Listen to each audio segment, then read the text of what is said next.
بسم الله الرحمن الرحيم. En şefkatlik, en mehriban Allah'ın ismi bilen başlayman.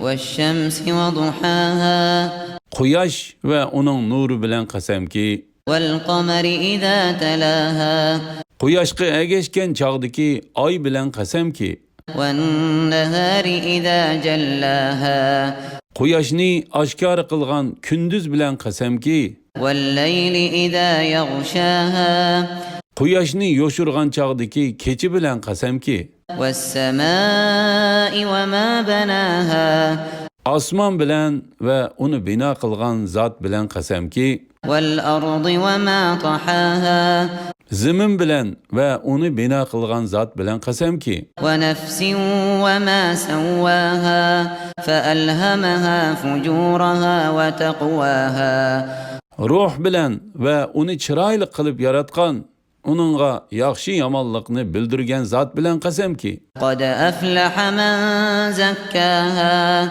ruhni pok qilgan odam cho'qim murodiga yetadi. وقد خاب من دساها Nafsini kufri va fisqi fujur bilan kamsitgan odam cho'qim noumid bo'ladi. كذبت ثمود بطغواها Samud haddidan oshqanlik uchun payg'ambarni inkor qildi. إذ انبعث أشقاها Ayni zamanda Samudning eng badbaxt odami mo'jiza bo'lib kelgan to'gini o'ltirishga oldirdi.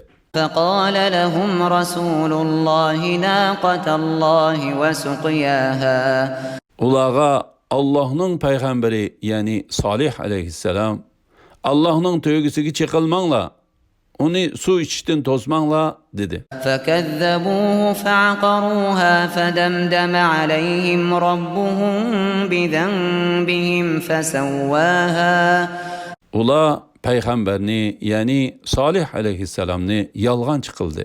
To'gini o'ltirdi. Gunohi tufaylidan Alloh ularni tel-to'kis halok qildi. Umumyuzlik halok qildi. ولا يخاف عقباها Alloh uning, ya'ni ularni halok qilganlikning oqibatidan qo'rqmaydi.